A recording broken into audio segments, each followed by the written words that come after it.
Hey, John here. If there's one skill I think every musician should develop, it's transcribing.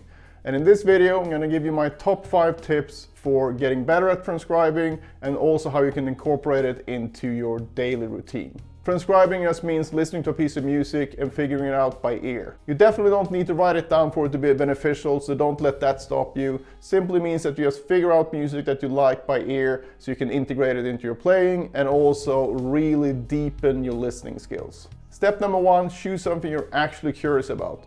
This step might be the most important step overall, because if you don't get this step right, you're probably not going to stick to this thing. Now, a lot of people say that you should start with something very simple, like a nursery rhyme, but I don't think anyone gets really excited about learning a nursery rhyme. So I think the best way is to pick something you actually want to learn, whether that's a chord progression, a lick, or a complete solo. Just pick something that you know that you can stick to for a while. Tip number 2, make sure to break it down as much as you need to. So learning to transcribe music is kind of like learning how to read. When you first learn how to read, if you would see, let's say, the word house, and it's the first time you've seen it, you probably would have to go through it and be like, okay, let's see, H-O-U-S-E, who, house, and eventually you get it, but you didn't just look at the word and like, house. It works the same way in music. So the first time you try to transcribe something you're not familiar with, you have to go step by step, note by note if needed. And then you put that together, and once you've encountered that type of thing several times, eventually this will just become a word for you. So you can just read it right away, so to speak, meaning that you can recognize it straight off. But you don't expect that initially, so you can always go back down to that one letter at a time or note by note learning. And if you do that, you're going to make sure that you're never overwhelmed, because you can always go back to this one note. And one note, you can always find that, even if you just go, you follow a string and go first fret, second, third, and so on until you find that note. So you can always go back to the very, very basic and then build it up from there. So take your time with this and don't get frustrated. Tip number 3, listen at a low volume with headphones. The reason why you want to listen at a low volume is because you will be able to hear things much better. You might think that, well, if I crank the volume, I will hear things better. No, you won't. You will actually only develop tinnitus or something even worse if you do that for too long a time. So keep the volume low and you will save ear fatigue and potential damage, and you will actually be able to pick things up much quicker. Headphones is amazingly helpful because you can really get into that focused mindset where you shut out the rest of the world. And if you have noise cancelling headphones, it's a real game changer. Tip number 4, make it a habit.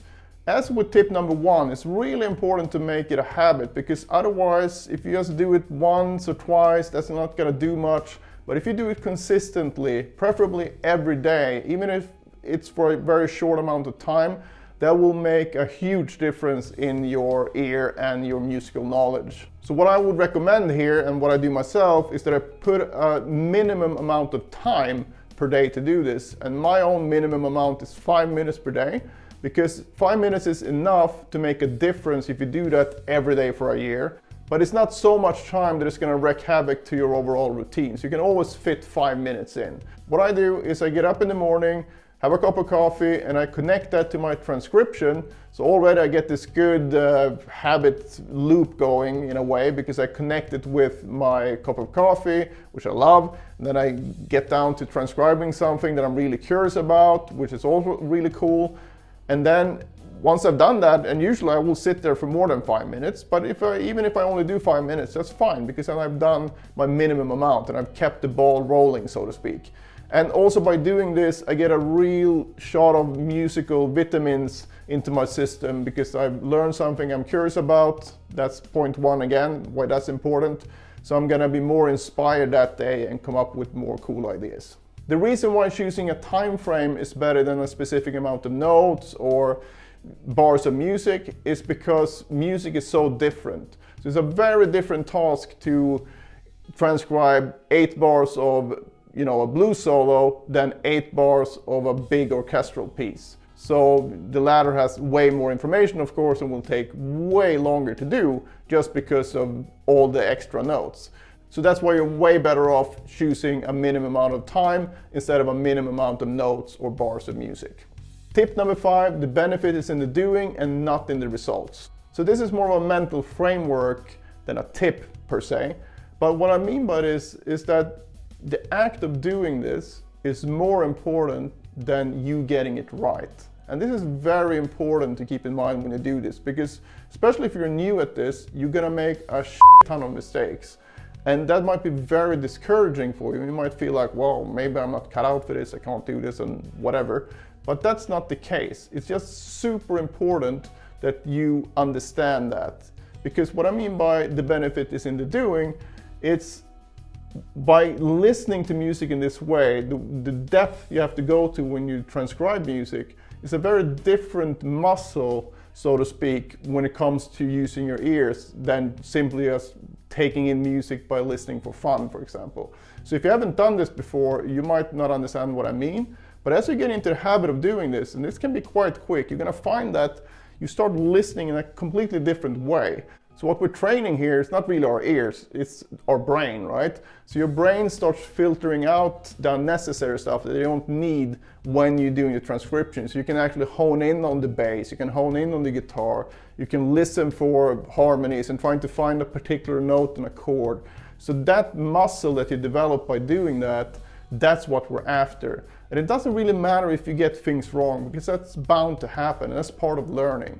So don't freak out when that happens. It's going to happen, and even if you get everything wrong initially, you're gonna find that your ears get better and better anyway.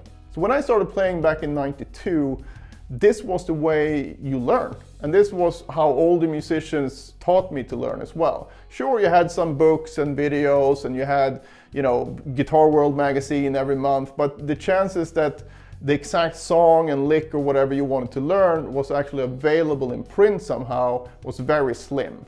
But this was a great thing in hindsight, because this sort of forced me to develop this way of doing it. And it served me so well throughout my musical life. You might not be aware of this, you might think I'm John, the fast playing guitar guy on YouTube, but if you search my name, you're gonna find a lot of compositions. And that's music I made for Epidemic Sound over a 7-year period. And even before that, I started studying orchestral composition privately with a composer in Spain over Skype.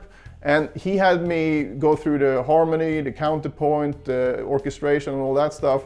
But where I got the most benefit was towards the end of our studies, where he basically put me on this transcription schedule where I would choose something that I really liked in orchestral work. I would just take a small part of it and then transcribe that as well as I could. And then I would check my transcription against the score. And then I would correct myself. So I would get the benefit of actually trying to figure it out. So I would listen, and then I would correct everything that I got wrong. After I had my transcription corrected, I would take that whole thing and make a reduction. And it's not a theory lesson, but a reduction just means that I would take the whole score and whatever melody that was double, let's say the flute and the first violins played exactly the same notes, then I would only take the actual line at that octave down into the piano sketch score.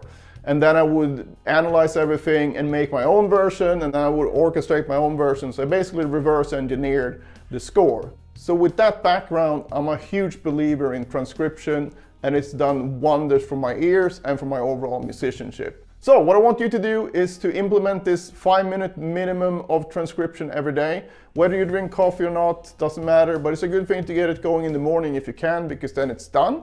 But any time of day works, as long as it works with your schedule and you get it done daily. Step 1, you just choose something that you want to transcribe. And again, I refer you to the first tip. Make sure it's something you're actually curious about. If you know that there's a transcription available already, or there's a YouTube walkthrough or whatever, that's fine, but don't check that first. Make sure that you try to learn it by ear first, and then you can check against the transcription.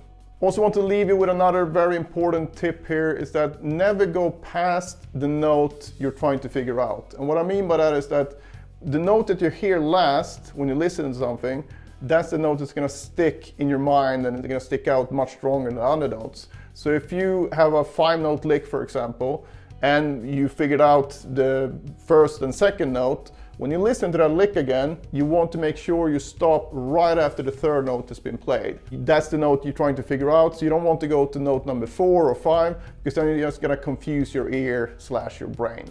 So make sure that you don't make that mistake. I've seen a lot of students who are not used to this stuff, they just try to play the whole phrase right away and they get like, I don't know where to start. But if you make sure to just stop the recording right after you heard the note that you're looking for, it's gonna go way smoother. So don't overcomplicate this stuff. You're simply listening to something and trying to find it on your instrument, and the more you do it, the better you're gonna get, and the bigger chunks of music you can figure out, and then eventually you can do this stuff even without an instrument. Consider this a gift to yourself. Give yourself 5 minutes each day at least, and I think you will be amazed at how much stuff you can actually learn and develop your ear in just a few months. And just in case you missed it, make sure to check out this video on ear training. This way of thinking about ear training was a game changer for my own ears, and I think it can be the same way for you.